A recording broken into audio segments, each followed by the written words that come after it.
जय हिंद साथियों, मैं हर्ष कुमार आपके अपने YouTube चैनल हर्ष स्टडी IQ GK में आपका स्वागत करता हूं। तो आज के वीडियो में हम लोग जानने वाले हैं GI टैग ऑफ बिहार, यानी कि बिहार के किन किन वस्तुओं को GI टैग मिला हुआ है। तो हम लोग इस वीडियो में डिटेल से GI टैग को कवर करेंगे। तो पहले जानते GI टैग होता क्या है। GI टैग का फुल फॉर्म होता है जियोग्राफिकल इंडिकेशन, यानी कि वर्ल्ड इंटेलेक्चुअल प्रॉपर्टी ऑर्गेनाइजेशन, जिसे हम लोग विपो कहते हैं। इसके अनुसार GI टैग एक लेबल है। इसके तहत किसी भी इलाके में किसी उत्पादन को एक विशेष भौगोलिक पहचान दी जाती है। किसी भी विशेष क्षेत्र का जो कि क्षेत्रीय उत्पादन होता है, उसे उस क्षेत्र की पहचान होती है।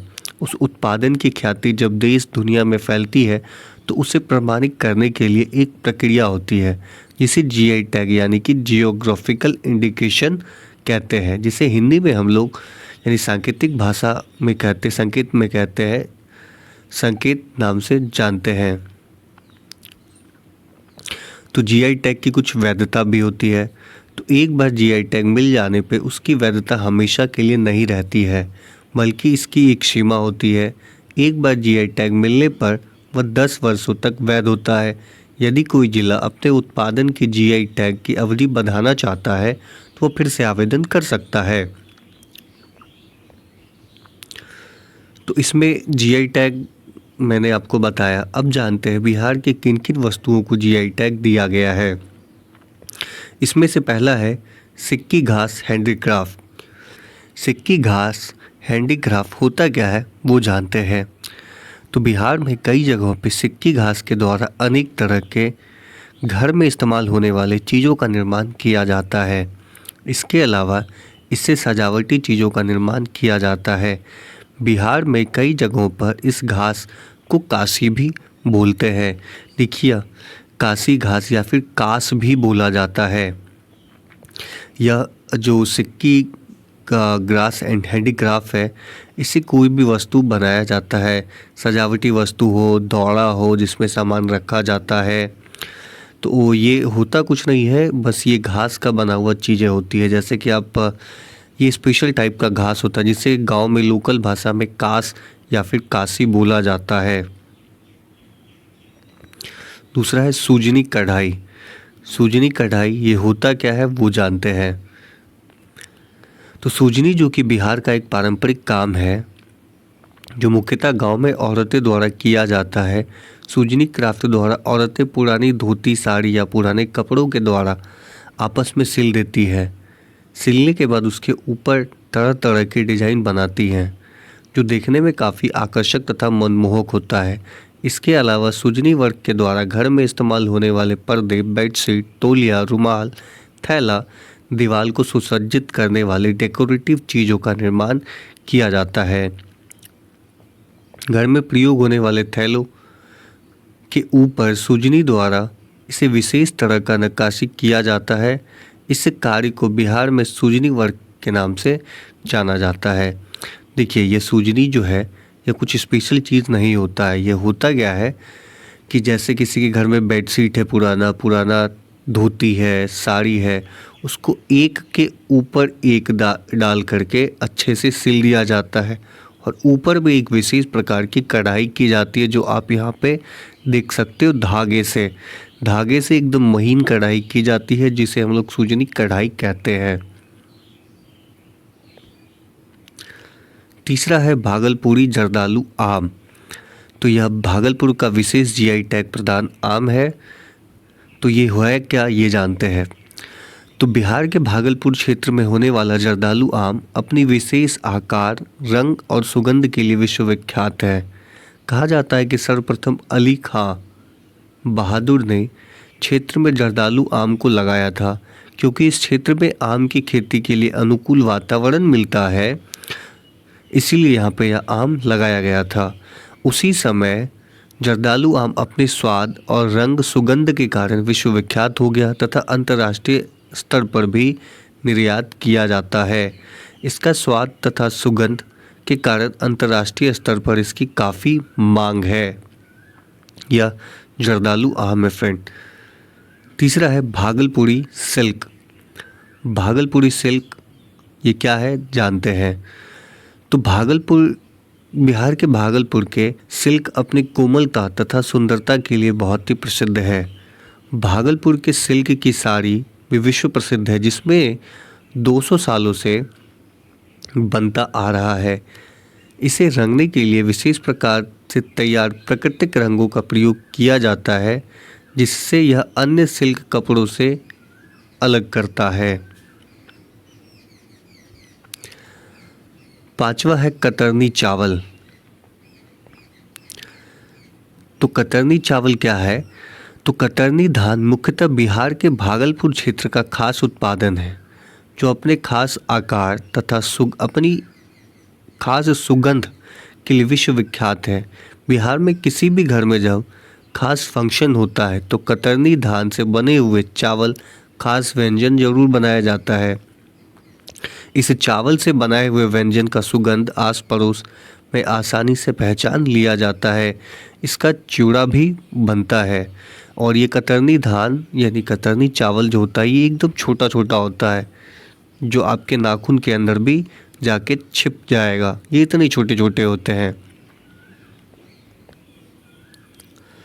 उसके बाद है मगही पान यानी मगही पान के पत्ते। मगध क्षेत्र में उपजाए जाने वाले मगही पान अपनी कोमलता तथा लाजवाब स्वाद के लिए पूरे देश में प्रसिद्ध है। इसका खास तरह का आकार सबका मन मोह लेता है। मगही पान का आकार दिल की तरह होता है और इसके पूंछ पान के अन्य किस्म के पत्तों से थोड़ी लंबी होती है। मगध क्षेत्र में होने वाले मगही पान का रंग ज़्यादा तथा गहरे हरे रंग का होता है। इस खास वजह से मगध क्षेत्र में होने वाले मगही पान को इस क्षेत्र में इसकी खेती के कारण इसको जीआई टैग दिया गया है। यह एक विशेष टाइप का होता है, ये दिल के आकार का होगा और इसकी पूंछ जो है ना वो ज़्यादा लंबी बड़ी होगी, इसीलिए इसे विशेष पहचान दिया गया है, जो कि मगध क्षेत्र में उगाया जाता है। इसके बाद है शाही लीची। तो शाही लीची के बारे में जानते हैं। तो बिहार का शाही लीची का अलग ही सुगंध तथा स्वाद होता है। इस कारण पहले से ही अंतर्राष्ट्रीय तथा राष्ट्रीय तथा अंतर्राष्ट्रीय स्तर पर एक ब्रांड बन चुका है। बिहार की शाही लीची हमेशा से ही अंतर्राष्ट्रीय स्तर पर काफ़ी मांग होती है। शाही लीची का उत्पादन में बिहार के वैशाली, पूर्वी चंपारण, मुजफ्फरपुर इसमें सर्वश्रेष्ठ है तथा बेगूसराय में किया जाता है। बिहार के शाही लीची का जीआई टैग मिलने जाने से एक खास तरह का इसका अंतर्राष्ट्रीय पहचान होगा। इसे हम लोग लोकल भाषा में मुजफ्फरपुर की लीची भी कहते हैं, जो शाही लीची है। दूसरा है सिलाव खाजा। सिलाव खाजा एक स्वादिष्ट व्यंजन है। बिहार के नालंदा जिले में बनाए जाने वाले खाजा को, जो कि ज्योग्राफिकल इंडिकेशन टैग से प्रमाणित किया गया है, इस खाजा को नालंदा जिले के सिलाव क्षेत्र में बनाया जाता है। सिलाव में स्थित सिलाव खाजा औद्योगिक सहकारी समिति द्वारा जीआई टैग के लिए आवेदन किया गया था। इस संघ ने अपने क्षेत्र में होने के प्रमाण के लिए इन्हें बताया कि महात्मा बुद्ध ने भी इस मिठाई को चखा था। गौतम बुद्ध एक खास किस्म की मिठाई को खाने के बाद इसका नाम पूछा तो लोगों ने बताया खाजा, यानी कि खा लो। यानी कि खाजा का इतिहास बहुत ही पुराना है। और बता दें कि इसमें लगभग 50 लेयर होता है इस सिलाव खाजे में, इसीलिए यह एकदम क्रिस्पी होता है, कुरकुरा टाइप से होता है। अगला है मधुबनी चित्रकला। इसे मधुबनी चित्रकला या फिर मिथिला पेंटिंग के नाम से भी जानते हैं।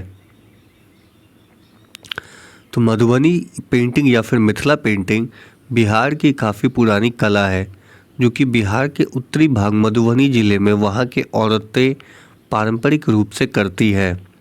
मधुबनी पेंटिंग में मुख्यतः औरतें देवी देवताओं, जानवरों, पंछियों तथा फूलों को दीवार पर पेंटिंग बनाती है। वह मुख्यतः वहाँ मनाए जाने वाले त्योहार के सीजन में, जैसे दीपावली हो गया, दशहरा हो गया, होली हो गया आदि के समय में अपनी दीवारों पर सजाने के लिए इसका इस्तेमाल करती हैं, मधुबनी पेंटिंग का। इसके बाद है पीपली वर्क। ये पीपली वर्क क्या होता है, इसे भी जीआई टैग मिला हुआ है। अगला है मिथिला मखाना। मिथिला मखाना जो कि इसे भी जीआई टैग मिला हुआ है। तो बिहार के मधुबनी में उगाए जाने वाले मखाने काफ़ी अच्छे किस्म के होते हैं। देखिए, ये बिहार के मधुबनी ही नहीं, बिहार के मिथिला इलाके में उगाए जाते हैं, इसलिए इसे मिथिला मखाना कहा जाता है। तो ये ज़्यादा उगाया जाता है मधुबनी दरभंगा की तरफ। तो बिहार के मधुबनी में उगाए जाने वाले मखाना काफ़ी अच्छे किस्म के होते हैं। मखाने में भरपूर मात्रा में प्रोटीन, कार्बोहाइड्रेट पाए जाते हैं। बिहार में उगाए जाने वाले मखाना को अंतर्राष्ट्रीय स्तर पर पहचान से ही काफ़ी पहचान मिली हुई है। इसका निर्यात पाकिस्तान, चीन, अरब देशों में पहले से ही होता आया है। अगला है मिर्चा धान। मिर्चा धान क्या होता है वो जानते हैं। तो मिर्चा धान की आकृति अन्य धान से काफ़ी अलग, यानी काली मिर्च की तरह होती है, इसलिए इसे मिर्चा धान या मरचा धान के नाम से जाना जाता है। धान से निकलने वाले बीज के दाने गुच्छे में एक खास सुगंध होती है जो कि इसे अलग बनाती है। यानी कि ये मिर्चा धान जो होता है यह काली मिर्च की तरह होती है, यानी धान लंबे की जगह गोल होता है, इसलिए इसे मिर्चा धान कहते हैं। आप यहाँ पे देख सकते हो कि हल्का सा तिल यानी कि गोल आकार में होता है, इसलिए इसे मरचा धान कहते हैं। तो फ्रेंड, अगर ये वीडियो आपको इन्फॉर्मेटिव लगी हो तो चैनल को लाइक और सब्सक्राइब जरूर कर लीजिएगा। मिलते हैं अगले वीडियो में।